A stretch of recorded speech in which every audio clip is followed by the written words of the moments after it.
النهاردة حصل حدث كبير في كرة القدم السعودية. كريم بنزيما المهاجم الفرنسي اللي عرفناه كلنا من أيام ريال مدريد والليون أعلن رسميا انضمامه لنادي الهلال متصدر ترتيب دوري روشن السعودي.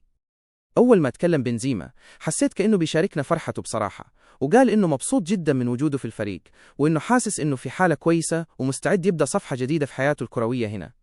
في الفيديو اللي نشره الحساب الرسمي للهلال قال كريم إنه تقابل مع الفريق والمدرب، وإنه مبسوط جدا لأنه بقى جزء من الفريق ده. ووضح إنه شايف الهلال فريق عظيم وعنده تاريخ كبير، وكمان فازوا بالكثير من البطولات، وده خلاه يشبه الهلال بريال مدريد في أوروبا بس هنا في آسيا. المعلومة دي لفتت الانتباه، خصوصا إنه بيتكلم عن فريقه الجديد بنفس الحب والاحترام اللي كان بيحسه لريال مدريد زمان. بنزيما كمان اتكلم عن المشجعين وقال إنهم رائعين والفريق بيلعب كويس جدا، وإنه لاحظ وجود لاعبين ممتازين بعقلية عالية ومنظومة عمل متكاملة، وده كله خلاه معجب بالفريق من قبل ما يلعب فيه. الفرنسي كمان فكر وقال إنه سبق ولعب ضد الهلال أيام ما كان مع ريال مدريد، وإن المباريات دي كانت صعبة ورائعة، وده خلاه يحمل ذكريات جميلة عن الفريق قبل ما ينضم ليه رسميا.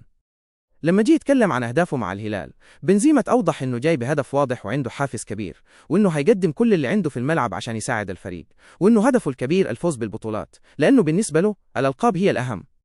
وأضاف كمان إنه اتكلم عن عقليته المعروفة والمشجعين عارفين إزاي هو لاعب بيتحفز وبيسعى دايما للأفضل. لازم كمان نذكر إن بنزيما عنده 38 سنة، وحمل قبل كده ألوان ريال مدريد اللي فاز معاها بالعديد من البطولات، وحقق الرقم القياسي في دوري أبطال أوروبا ب15 لقب. وكمان قاد الاتحاد الموسم اللي فات للفوز بالدوري السعودي، وده جزء من التاريخ اللي بيمتلكه قبل انتقاله للهلال. كده كريم بنزيما رسم لنفسه صفحة جديدة في آسيا، وجاي يشارك الهلال طموحاته الكبيرة، وهو متحفز جدا يقدم كل ما عنده من خبرة وأداء عشان يساهم مع الفريق في تحقيق البطولات. وبكل وضوح هو جاي مش بس عشان يلعب، لكن عشان يسيب بصمة ويحقق النجاحات زي ما كان بيعمل في أوروبا، ويعيش تجربة جديدة ومميزة في الدوري السعودي.